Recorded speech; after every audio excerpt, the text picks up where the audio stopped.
اگر کسی انسان کے کندھے پر ہوتا ہے تو اس کی اپنی اولاد کا ہوتا ہے. اور یہ تکلیف بھی اٹھائی ہے محمد الرسول اللہ صلی اللہ علیہ وسلم نے. حدیث میں آتا ہے جب آپ کے بیٹے ابراہیم کی انتقال کا وقت قریب آیا، حالت بگڑنے لگی، محمد الرسول اللہ صلی اللہ علیہ وسلم نے ابراہیم کو اپنی گود میں لے لیا. ابراہیم کی آخری کنڈیشن ہے، ابراہیم کی حالت بگڑ رہی ہے، صحابہ کرام کی جماعت ہے، وہ 18 مہینے کا بیٹا ہے ابراہیم، ماریا قبطیہ کے بطن سے پیدا ہوا وہ بیٹا ابراہیم 18 مہینے کا ہے. اللہ کے نبی صلی اللہ علیہ وسلم نے اپنے ہاتھ میں لیا، اپنے بیٹے کو دیکھا، حالت بگڑ رہی ہے، بیٹے کے آخری وقت کے آثار ہے. نبی کی آنکھوں سے آنسو نکل گئے، رونے لگے. حضرت عبد الرحمن بن عوف رضی اللہ تعالیٰ عنہ نے دیکھا، کہنے لگے وانت یا رسول اللہ صلی اللہ علیہ وسلم، یہ اللہ کے نبی آپ بھی رو رہے ہیں، آپ کی آنکھوں میں بھی آنسو ہے، یا آپ کی آنکھوں میں آنسو کیوں ہے؟ رونے لگے. صحابہ کی بھی حالت بگڑ گئی. اللہ کے نبی صلی اللہ علیہ وسلم نے فرمایا تھا انہا رحمہ جعلہ اللہ فی قلوب عبادہ، ارے یہ تو رحمت کے آنسو ہے. رونا حرج نہیں ہے، پریشانیوں میں، بیماریوں میں، کسی میت پر، اپنوں کے جانے پر رونا یہ نہیں ہے. کس کی آنکھوں سے آنسو نہیں نکلتے؟ ارے منع کیا گیا ہے نوحہ نہ کرے آدمی، منع کیا گیا ہے صبر کا دامن نہ چھوٹے، منع کیا گیا ہے جزا فضا نہ کرے. آنکھوں سے آنسو نکل جانا یہ عیب نہیں ہے، یہ تو رحمت کی بات ہے. فرمایا انہا رحمہ، ارے یہ تو رحمت کی آنسو ہے، جو آنسو جو رحمت اللہ نے اپنے نیک بندوں کے دلوں میں رکھی ہے. اور یہی کہتے کہتے یہی بات ہو رہی تھی، آپ کے بیٹے ابراہیم کی روح نکل گئی. پیارے نبی صلی اللہ علیہ وسلم کے ہاتھوں میں آپ کا بیٹا ہے، آپ کا بیٹا ہے. اللہ کے نبی صلی اللہ علیہ وسلم نے فرمایا تھا ان العین تدمع، آنکھیں بہی چلی جا رہی ہے، آنکھ رکنے کا نام نہیں لے رہے ہیں. والقلب یحزن، اے میرے بیٹے ابراہیم تیرے جانے سے دل بڑا اداس ہے، تیری تکلیف میں دل، تیرے جانے کی تکلیف بہت زیادہ ہے. ان العین تدمع والقلب یحزن ولا نقول الا ما یرضی ربنا. اے میرے بیٹے تکلیفیں بہت ہیں، پریشانیاں بہت ہیں، تیرے جانے کی جدائی کا احساس بہت ہے، لیکن اس پریشانی کے عالم میں بھی ہم اپنی زبان سے ایسی کوئی بات نہیں نکالیں گے جس سے ہمارا رب راضی نہ ہو. آپ دیکھ رہے ہیں اتنی تکلیف دکھائی ہے، آنکھوں سے آنسو مستقل بہے جا رہے ہیں، دل اداس ہے، لیکن اللہ رب العالمین سے رشتہ نہیں ٹوٹا ہے. اس موقع سے بھی کہہ رہے ہیں ہم اتنی پریشانی کے عالم میں بھی اپنی زبان سے ایسی کوئی بات نہیں کہیں گے جس سے اللہ تعالیٰ ناراض ہو جائے. ہماری یہ کنڈیشن ہوتی ہے، ہم پریشانیوں میں، تکلیفوں میں رونا شروع کرتے ہیں، چیخنا شروع کرتے ہیں، واویلا مچانا شروع کرتے ہیں، نوحہ اور گریہ ساری شروع کرتے ہیں، کوسنا شروع کرتے ہیں، قسمت کو دوش دینا شروع کرتے ہیں. اسی طریقے سے اپنے لیے پتہ نہیں کتنی کتنی چیزوں کو منحوس قرار دے لیتے ہیں. ایسے موقعوں پر انسان کی ذمہ داری، مومن کی ذمہ داری یہ ہوتی ہے اس موقع پر صبر کرے اور اس موقع سے بھی اپنی زبان سے کوئی ایسی بات نہ نکالے جو اللہ رب العالمین کو ناراض کرنے والی ہو. یہ ہمارے امام محمد الرسول اللہ صلی اللہ علیہ وسلم کے صبر کا، یہ ایک صبر کی ایک جھلکی تھی جو میں نے آپ کے سامنے رکھی ہے کہ مختلف طرح کی پریشانیاں اور آزمائشیں محمد الرسول اللہ صلی اللہ علیہ وسلم کو آئیں، آپ نے صبر کر کے دکھایا.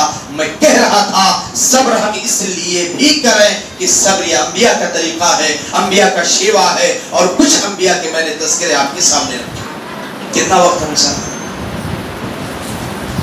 اسی طریقے سے ہم صبر اس لیے بھی کریں کہ صبر کا بدلہ جنت ہے. صبر کا بدلہ جنت ہے. اور ہم میں سے کون ہے جس کی تمنا یہ نہ ہو کہ اسے جنت مل جائے؟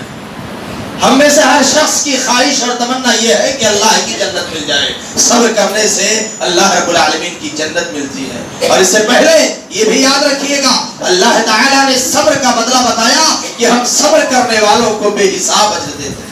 انما یوفی الصابرون اجرهم بغیر حساب. جو لوگ صبر کرنے والے ہیں اللہ تعالیٰ نے ان کے لیے وعدہ کیا ہے ہم ایسے لوگوں کو بے حساب بدلہ دیں گے. صبر کا اجر اللہ نے بیان نہیں کیا، صرف اتنا بتا دیا ہم انہیں بے حساب دیں گے. اب کتنا دے گا اللہ بہتر جانے. اللہ رب العالمین ایسے لوگوں جیسے روزے کے بارے میں کہا الصوم لی وانا اجزی بہ، روزہ میرے لیے ہے اور روزے کا بدلہ صرف میں دوں گا، ایسے ہی اللہ نے صبر کے بارے میں کہا ہم صبر کرنے والوں کو بے حساب بدلہ دیں گے، وہی پر اللہ تعالیٰ نے صبر کرنے والوں کو جنت کی بشارت دی ہے۔ دو مثالیں میں آپ کے سامنے رکھتا ہوں۔ صحابہ کرام کی زندگیاں اگر آپ اٹھائیں اور دیکھیں گے تو صحابہ کرام صبر و استقامت اور صبر و رضا کے پیکر تھے۔ کتنی ساری پریشانیاں آئیں، اصحاب رسالت کو ایمان کے جرم میں، اسلام کے جرم میں، نبی سے جڑنے کے نتیجے میں کون سی ایسی پریشانی ہے جو نہیں دی گئی؟ ایک عورت کا میں تذکرہ کرنا چاہوں گا جسے دامن تاریخ نے حضرت سمیہ کے نام سے یاد کیا۔ بڑی عورت ہے، اسلام لے آتی ہے، اور مورخین لکھتے ہیں کہ یہ 7ویں اسلام لانے والوں میں ان کا 7واں نمبر تھا، یعنی شروع میں اسلام لے آئی۔ سب سے پہلے اسلام لانے والے 6 لوگوں کے بعد یہ حضرت سمیہ تھی، بڑی عورت ہے۔ ان کے شوہر ہیں حضرت یاسر رضی اللہ تعالیٰ اور بیٹا ہے عمار۔ ابو جہل تکلیفیں دیتا حضرت سمیہ کو، حضرت عمار کو، حضرت یاسر کو، بڑی تکلیفیں دیتا، بہت مارتا، اذیت کی زندگی تھی حضرت سمیہ رضی اللہ، بڑی عورت ہے، عرب کے ریگزاروں میں گھسیٹا جا رہا ہے، بھوکا رکھا جا رہا ہے، پیاسا رکھا جا رہا ہے، اور یہ سب کچھ برداشت اسلام کے لیے صبر کر رہے ہیں۔ دین کے لیے یہ صبر کیا ہے صحابیات نے، اللہ کے نیک بندوں نے۔ ہماری زندگیوں میں کتنا صبر ہے، ہماری زندگیوں میں کتنا صبر ہے، ہمیں محاسبہ کرنے کی ضرورت ہے۔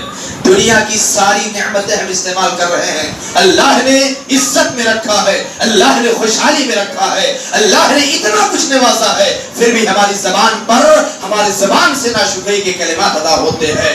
کھانے کی تکلیف ہے، پینے کی تکلیف ہے، گرمی ہے، گھسیٹی جا رہی ہے، ایک بوڑھی عورت ہے، اس کے بعد بھی صبر کر رہی ہے۔ ایک دن ابو جہل نے باندھ دیا حضرت سمیہ رضی اللہ تعالیٰ عنہ کو، باندھ دیا اور ان کے بیٹے حضرت عمار کے سامنے ماں کو ننگا کر دیا۔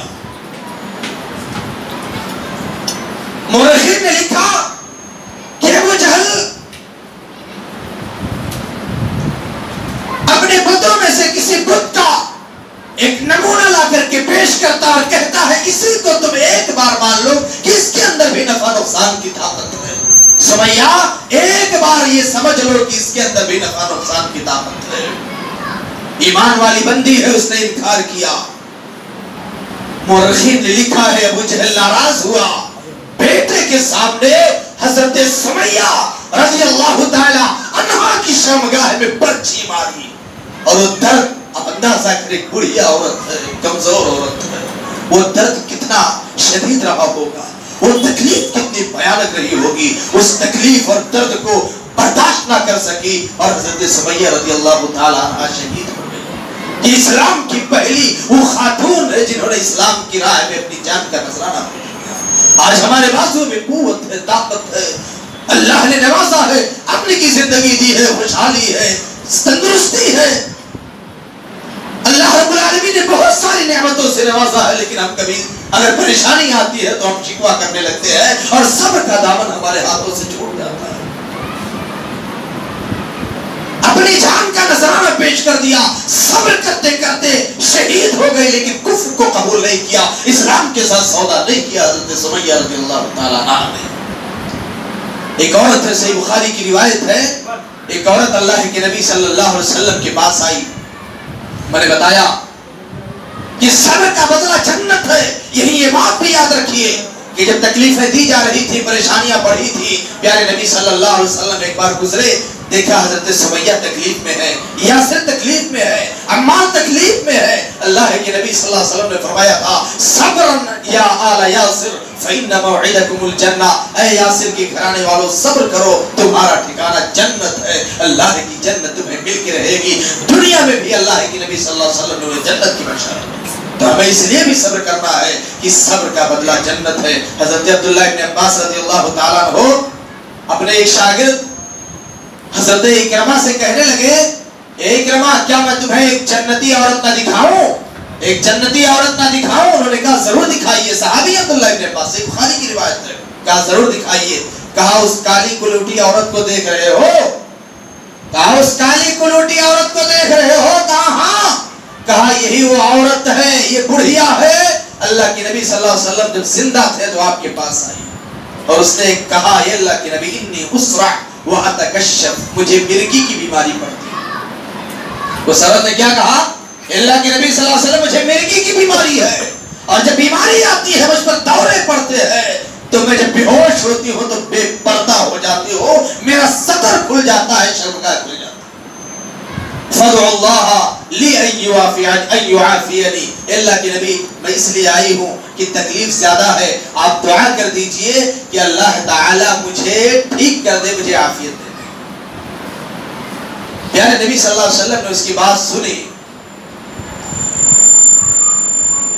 یہاں یہ بات بھی معلوم ہوئی، وہ عورت بے ہوشی کے عالم میں بے پردہ ہو جاتی تھی، وہ اسلام کی کیسی بیٹی تھی جسے اس بات یہ بھی گوارا نہیں ہے کہ بے ہوشی میں بھی اس کی شرمگاہ کھل جائے، اس کے جسم پر کسی کی نظر پڑے۔ اسلام کی وہ خاتون اور اسلام کی وہ بیٹی اور وہ عورت یہ بالکل پسند نہیں کر رہی ہے کہ بے ہوشی کے عالم میں اس کے بدن پر کسی کی نظر پڑے۔